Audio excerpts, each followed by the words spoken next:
tambah tulang itu kalau membide. Tapi kalau dengan posisi dia sudah seperti ini, menemukan korbannya sudah seperti ini, berarti kita tinggal membuat gantungan untuk tangan. Kalau masih kurang kuat, kita kasih sling. Yang penting ini bisa yang cedera ini istirahat, tidak bergerak. Oke. Untuk pelipis, digoyang tuh. Cuma ganti dia.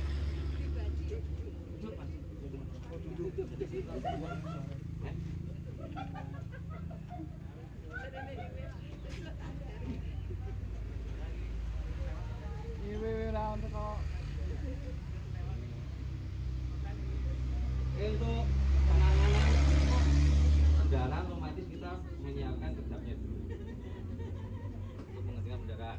Pelipis ada di sini. Ini kok.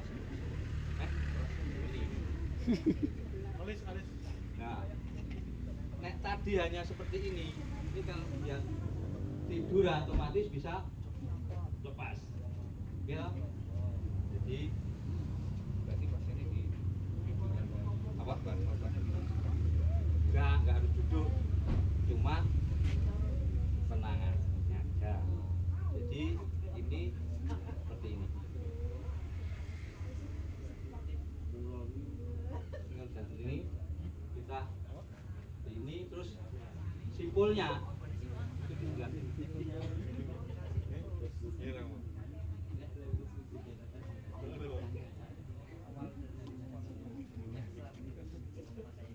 Itu nggih. Oke, monggo. Satu hal yang sering dilupakan adalah pada saat kita menemukan korban, itu yang harus pertama yang dilakukan adalah memastikan komunikasi dengan korban. Kita harus memperkenalkan diri, dengan cara menepuk. Nama saya Arif Widodo. Saya itu apa yang harus kita mau menolong dia, seperti itu. Baru kemudian kalau dia merespon, kita tanya apa yang dia rasakan. Kemudian kita akan melakukan, kalau kita ada saksi, kita akan lebih aman. Tapi kalau sendiri, jangan melakukan kegiatan yang ini akan membahayakan diri kita sendiri sebagai penolong. Kita tanyakan, kalau dia merasakan nyeri, kalau kita sendiri biasanya kan kita meraba, Nah, pada saat meraba juga harus dipastikan kita harus ada saksi di situ, sehingga nanti kalau terjadi sesuatu itu kita ada saksi yang menguatkan pada saat kita melakukan penanganan. Kemudian kalau kita luka terbuka itu harus secepatnya untuk kemudian harus ditutup. Baru kemudian kita akan melakukan tahapan berikutnya. Kemudian kalau dislokasi, jangan merubah posisi. Kalau posisinya seperti ini ya wes, seperti ini aja. Jangan kemudian ditekukin. Jadi memang pada saat kondisi awal, pada saat kita menangani korban, kita harus tahu betul kondisinya seperti apa. Sehingga kalau posisinya yang seperti ini ya wes, seperti ini baik. Kita amankan supaya ini tidak bergeser, ya wes bawa di rumah sakit seperti ini. Sehingga kita tidak menambah luka di orang tersebut. Ini satu hal yang harus kemudian diketahui. Karena kalau mungkin kita menangani orang Indonesia akan orang banyak rewel. Tapi kalau kita menangani orang asing, ditekoni. Ketika kita stepnya penanganannya orang, dia nggak akan mau ditangani. Kasus sudah banyak, salah satunya Slametov di orang Rusia yang hilang di Merapi, dan kita temukan pada saat mau ditangani tentang luka, dia nggak mau. Ketika kita berkomunikasi dengan mereka, kita terkendala bahasa. Sehingga kemudian yang harus dilakukan adalah teman-teman mengkomunikasikan, memperkenalkan diri, untuk kemudian baru kita akan menangani. Karena kalau sadar dan tidak sadar sangat berpengaruh terhadap penanganan selanjutnya. Karena ini nanti setelah ini ditangani, kemudian ini dibawa ke rumah sakit, nanti rumah sakit akan menanyakan. Ada beberapa hal yang ditanyakan di rumah sakit. Nah itu juga akan ini akan membuat mempersulit diri kita. Karena dulu waktu kita evakuasi orang hilang di Merapi, kita temukan, kemudian kita tangani, belum sampai di ambulan wis ngurep buta. Tahu-tahu korban dibawa wis bablas. Nah, waktu di Panti Nugroho yang membawa ditekoni ra iso jawab, ditahan sing gowo. Akhirnya kemudian teman-teman kudu yang ada di lapangan yang pertama kali menemukan proses penanganan awal harus datang ke rumah sakit untuk menjelaskan. Baru kemudian rumah sakit mau menangani. Hal-hal semacam ini harus diperhatikan. Kemudian ada hal-hal yang kemudian harus diketahui juga ketika kemudian teman-teman tidak punya berhak, artinya tidak berhak untuk memberikan obat. Jangan sekali-kali memberikan obat, karena itu nanti akan berpengaruh terhadap tindakan selanjutnya. Nah oleh sebab itu langkah awalnya adalah pastikan dulu kondisinya. Seperti apa kondisinya, apakah dia mengalami nyeri, apakah kemudian dia mengalami, ini dipastikan semua dulu. Mana yang harus ditangani dulu.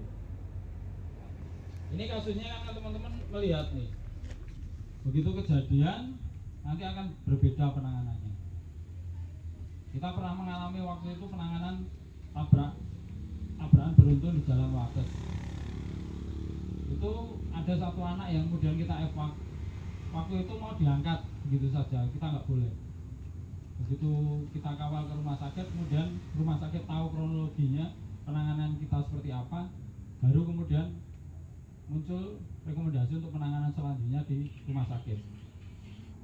Nah oleh sebab itu teman-teman juga harus memperhatikan kondisionalnya si korban ini harus dipastikan betul, sehingga kemudian ketika kita menolong ini kita nggak salah dalam hal penolongan. Karena di tahapan berikutnya kalau kita bicara PPGD ya nanti kondisionalnya apakah dia mengalami sesak napas, kan kita harus memastikan kondisional si korban ini, apakah kemudian pada saat korban ini ada lidah yang terjepit dan lain sebagainya, memastikan napasnya seperti apa, stabil atau tidak, baru kemudian tahap selanjutnya di penanganan. Jadi harus yang pertama kali ketika kita menemukan kejadian, orang kemudian memindahkan korban nomor satu, tapi memastikan dulu kondisionalnya korban, ditanya sadar apa ora, dia respon apa tidak. Nah hal-hal semacam itu bisa kita ini kan, sama dengan ketika kalau teman-teman nanti bekam medis di beberapa kegiatan olahraga, nah ya, semacam itu nanti beda lagi kasusnya, penanganannya seperti apa. Nah ini yang harus teman-teman sadari. Jadi kalau kita diminta bekam medis kegiatan umumnya balap motor, ketika ada yang jatuh, kita nggak serta-merta langsung mari melakukan penanganan, karena di situ ada tim yang akan nanti mengibarkan bendera, berarti kita harus, tim medis harus masuk. Begitu juga di olahraga sepak bola, begitu wasit belum menyatakan untuk kita masuk, kita nggak diperbolehkan masuk. Nah hal-hal semacam itu harus dibiasakan, tingkat kesadaran, apakah dia bisa menggerakkan tangannya. Nah ini komunikasi awal di kita penanganan, sebelum kita menangani permasalahan yang ada di dirinya, kita harus meyakinkan dulu pada korban bahwa kondisionalnya dia oh sadar, bisa komunikasi iso. Dari komunikasi itu kan kita bisa menanyakan jenenge sopo, apa yang dirasakan sakitnya, baru kemudian kita akan melakukan di tahap berikutnya untuk penanganan. Seperti itu. Mungkin ada yang ditanyakan? Berarti itu asesmen juga langsung berlangsung ya? Iya. Asesmen ya? Ya, pada saat ini ada kecelakaan dan kejadian kita menanganan, nah itu harus dipastikan. Kita harus memastikan kondisionalnya seperti apa. Biasanya kalau kecelakaan gitu, wah panas sih, mesti langsung digeser. Iya. Takut mengganggu lalu lintas. Ayo kan? Wah, ini mana macet jingkir kisah. Padahal kita nggak tahu nih kondisinya seperti apa. Nah, kalau salah penanganan akibatnya yang terjadi adalah ya memperparah kondisional korban. Nah, itu yang harus teman-teman ketahui sehingga kemudian teman-teman juga dibiasakan untuk kemudian pada saat penanganan mengenalkan diri. Pede wae jenengku iki. Niatku nulungi kowe, membantu lah. Seperti itu. Baru kemudian diproses selanjutnya apa yang harus dilakukan. Seperti itu. Memang kita akan dihadapkan dengan banyak hal yang kemudian harus kita sadari bahwa kita juga nulungi orang sekedar. Kadang-kadang kan kecelakaan terus berat ngasih kayak aku ah. Nah, hal-hal semacam itu harus pastikan dulu kondisionalnya seperti apa, baru kemudian kita akan melakukan penanganan. Hingga nanti proses yang terjadi adalah nanti kalau video kurang, apa yang bisa kita gunakan, alat apa yang bisa kita pergunakan, itu juga harus dipastikan.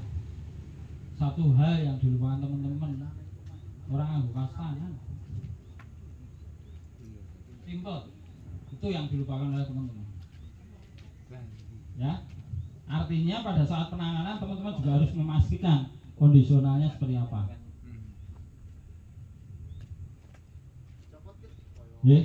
Itu mungkin ada yang mau ditanyakan. Wis melewati Wiro Sableng. Oke. Wis melewati.